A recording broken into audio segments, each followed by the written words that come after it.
Hello दोस्तों, मैं सुमित पवार एक बार फिर स्वागत करता हूं आप सभी का अपने YouTube चैनल स्पीड समर्थक पर। दोस्तों, हम इंडियन ज्योग्राफी में आज भारत की भू आकारिक संरचना के विषय में चर्चा करेंगे। दोस्तों, सबसे पहले बात की जाए भारत की, तो भारत को 3 भागों में बांटा जा सकता है: प्रायद्वीपीय भारत, मध्य भारत और हिमालय। दोस्तों, जो नॉर्थ वाला क्षेत्र होता है, हमारा जो उत्तरी भारत का क्षेत्र है, ये हिमालयी क्षेत्र के अंतर्गत आता है। इसके बाद दोस्तों, जो मिडिल वाला क्षेत्र होता है, ये हमारा मध्य हिमालय, मिडिल वाला जो क्षेत्र है, ये हमारा मध्य भारत कहलाता है। और जो प्रायद्वीपीय भारत, जो नीचे वाला क्षेत्र है दोस्तों, ये हमारा प्रायद्वीपीय भारत कहलाता है।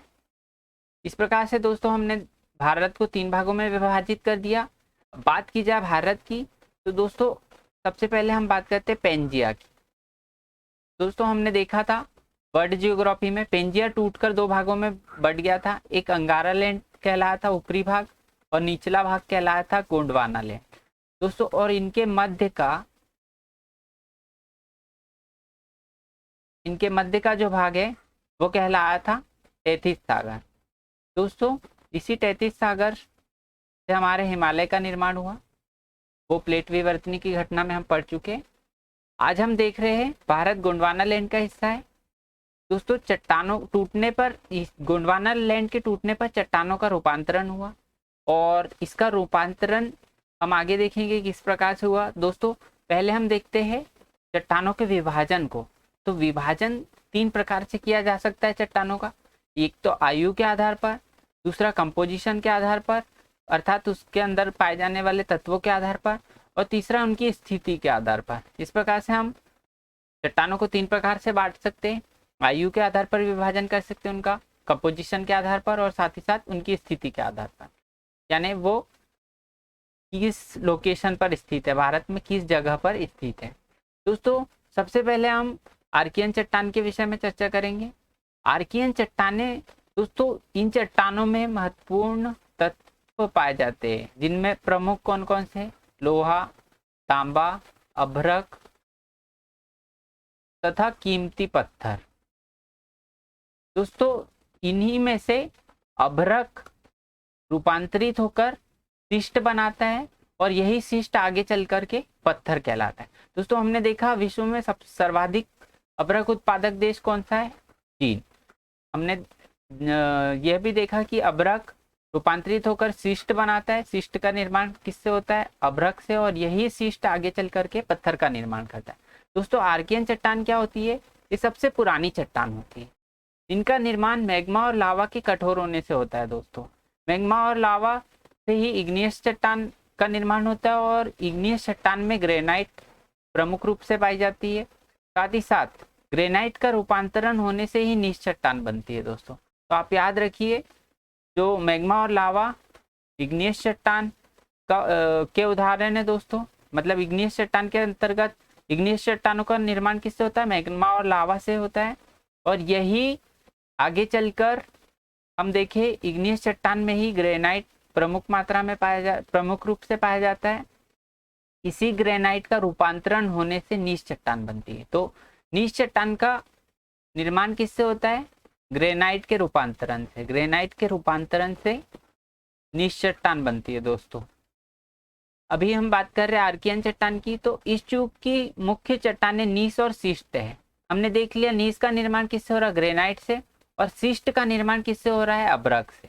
याद रखिए, अभ्रक से ही, अभ्रक का रूपांतरण होने से शिष्ट बन रहा था, और ग्रेनाइट के रूपांतरण से नीस बन रहा था। तो अभ्रक के रूपांतरण से शिष्ट बन रहा था, अभ्रक के रूपांतरण से शिष्ट बन रहा था, और ग्रेनाइट के रूपांतरण से क्या बन रहा है? नीस बन रहा है। तो हमने देखा इस युग की मुख्य चट्टानें नीस और शिष्ट है।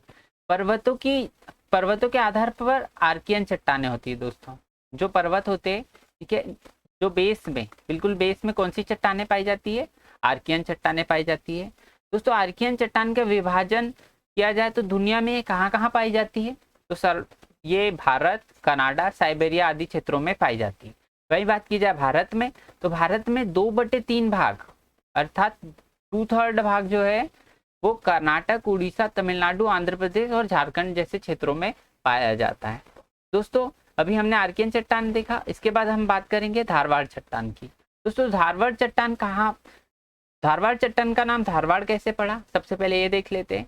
ये चट्टान कर्नाटक के एक जिले धारवाड़ में पाई गई दोस्तों, और धारवाड़ नामक जगह पर पाए जाने के कारण ही इसका नाम धारवाड़ रखा गया। और ये नाम किसने दिया, तो ये नाम दिया ब्रूस फूट ने।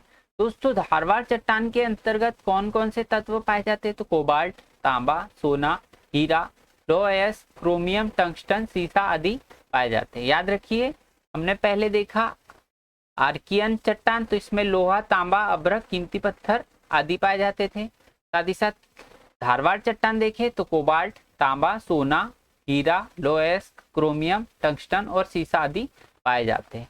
दोस्तों हमने देखा सबसे पहले सबसे पुरानी चट्टान कौन सी है, आर्कियन। यही वर्षा आंधी तूफान से इसका क्षरण हुआ और ये कन्वर्ट हुई किसमें, धारवाड़ चट्टान में। दोस्तों यही धारवाड़ चट्टान आगे चल के कुड़प्पा चट्टान में कन्वर्ट होती है।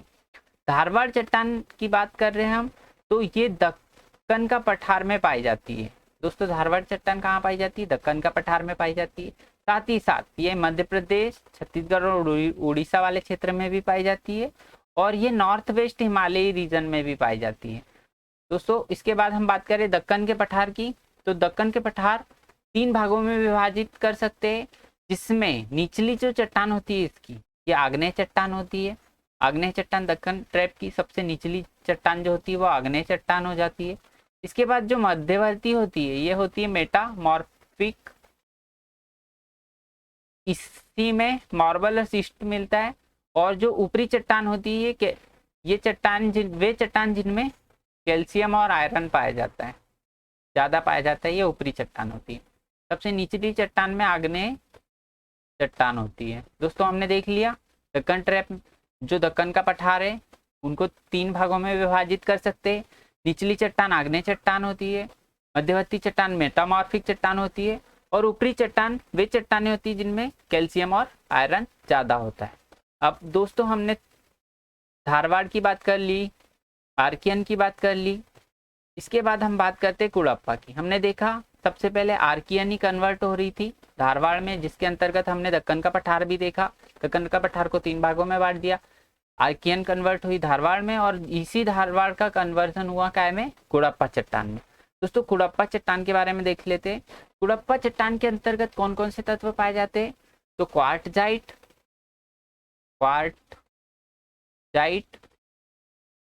बलुआ पत्थर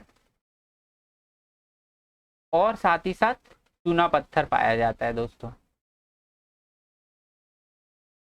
दोस्तों ये कुड़प्पा आंध्र प्रदेश का एक जिला है, और इसका भी नाम इस स्थान के आधार पर इस चट्टान का नाम कुड़प्पा चट्टान पड़ा। दोस्तों 600 मिलियन ईयर एगो, अर्थात 600 मिलियन साल पूर्व धारवाड़ चट्टानों का अपरदन हुआ, और यही धारवाड़ चट्टानें कुड़प्पा चट्टान में कन्वर्ट हुई। हमने देखा आर्कियन किस में गई थी, धारवाड़ में, और धारवाड़ कुड़प्पा में। तो कुड़प्पा चट्टान का निर्माण कैसे हुआ, धारवाड़ चट्टानों के अपरदन के फलस्वरूप कुड़प्पा चट्टानों का निर्माण हुआ। दोस्तों धारवाड़ चट्टानें कौन सी थी, भ्रंश, वलन, भ्रंश घाटी आदि का निर्माण हुआ था सबसे पहले 600 मिलियन ईयर्स एगो, और यही ये किस फॉर्म में बनी थी, धारवाड़ चट्टानों के फॉर्म में बनी थी। इन्हीं धारवाड़ चट्टानों के अपरदन से कुड़प्पा चट्टान बनी।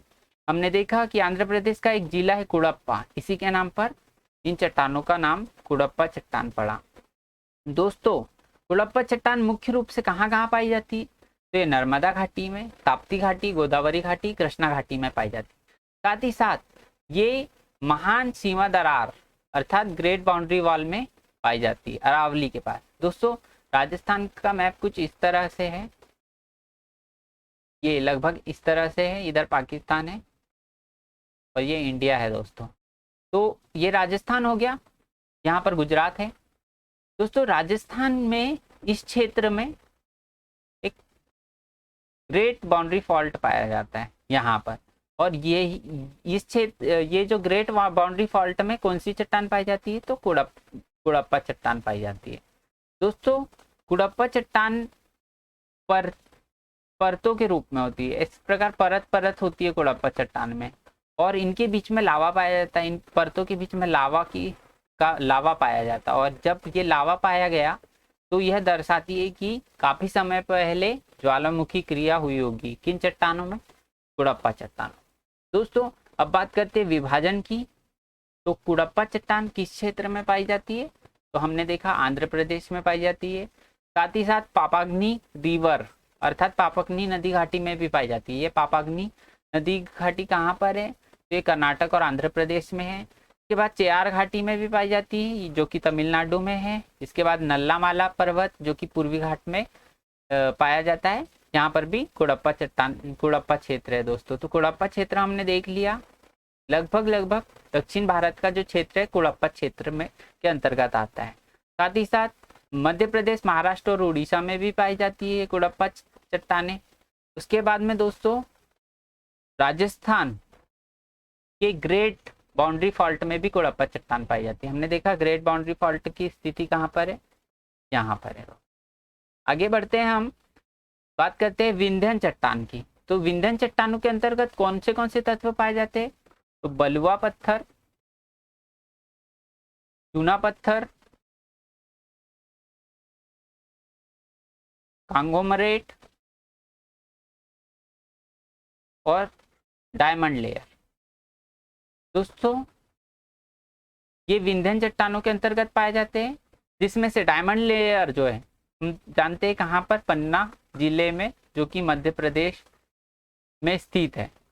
यहाँ पर डायमंड लेयर पाई जाती है जो कि किस चट्टान के अंतर्गत आती है? विंध्यन चट्टान के।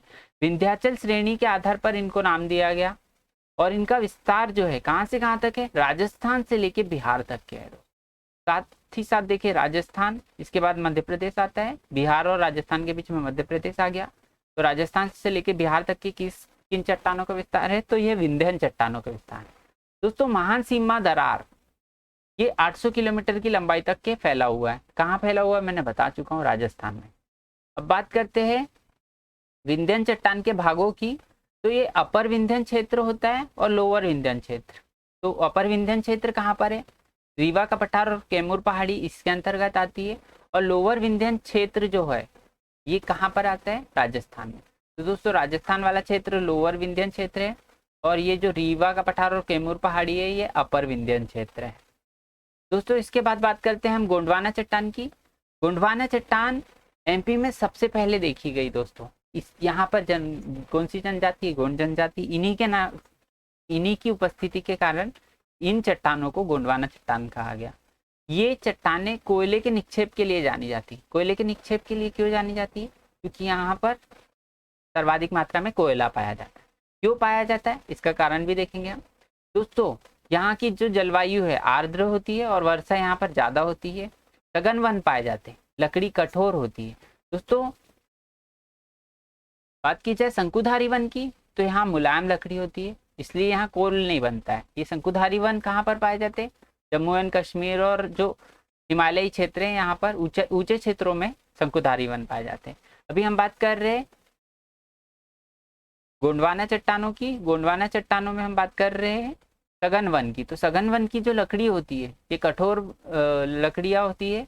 और दोस्तों ये जो लकड़ियाँ जब भ्रंश का निर्माण हुआ दोस्तों तो ये लकड़ियाँ वगैरह सभी सघन वन जीव आदि दब गए और इनके दबने के फलस्वरूप ही कोल का निर्माण हुआ। इस प्रकार से हम कह सकते हैं कि जो गोंडवाना चट्टान है जहाँ भी पाई जाएगी उस क्षेत्र में कोयले की मात्रा भरपूर होगी। दोस्तों गोंडवाना चट्टानें मुख्य रूप से कार्बोनिफेरस से जुरासिक युग तक इनका निर्माण हुआ और इन चट्टानों में चूना पत्थर और बलुआ पत्थर आदि पाए जाते हैं। याद रखिए चूना पत्थर और बलुआ पत्थर किन चट्टानों में पाए जाते हैं? तो ये गोंडवाना चट्टानों में पाए जाते हैं। क्षेत्र की बात की जाए तो मुख्यतः किन किन क्षेत्रों में पाई जाती है? तो एमपी में पाई जाती है। इसके बाद छोटा नागपुर का पठार में पाई जाती है, छोटा नागपुर। फिर महानदी जो कि छत्तीसगढ़ वाले क्षेत्र में पाई जाती है।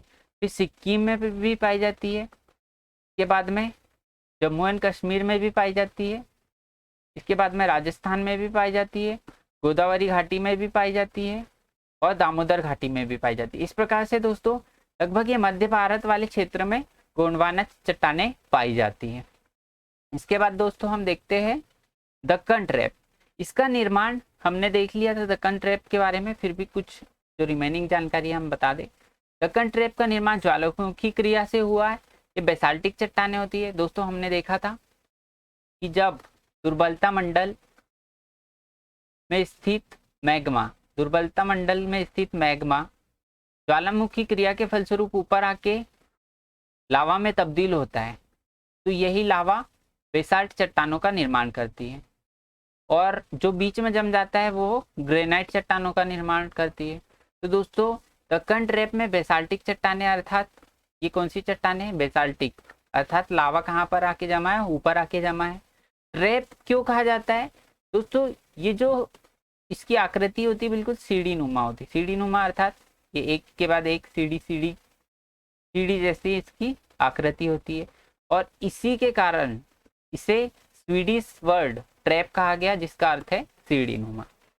दोस्तों दक्कन का ट्रैप सीढ़ी नुमा है, मैंने बताया, और इसीलिए इसे दक्कन ट्रैप कहा जाता है। मोटाई की बात की जाए तो पश्चिम से पूर्व की ओर इसकी मोटाई घटती है, अर्थात दक्कन ट्रैप पश्चिम में मोटा है और पूर्व में जाएंगे तो ये पतला होते जाएगा दोस्तों। ये वाला क्षेत्र मोटा है और इसके बाद जैसे जैसे पूर्व की ओर जा रहे पतला होता है। दोस्तों पश्चिम वाले क्षेत्र की अधिकतम जो मोटाई है वो लगभग 6000 मीटर होती है दोस्तों। और इसके दक्कन ट्रैप के किन किन क्षेत्रों में पाया जाता है, तो ये महाराष्ट्र, कर्नाटक, तेलंगाना, आंध्र प्रदेश, छत्तीसगढ़ आदि क्षेत्रों में पाया जाता है।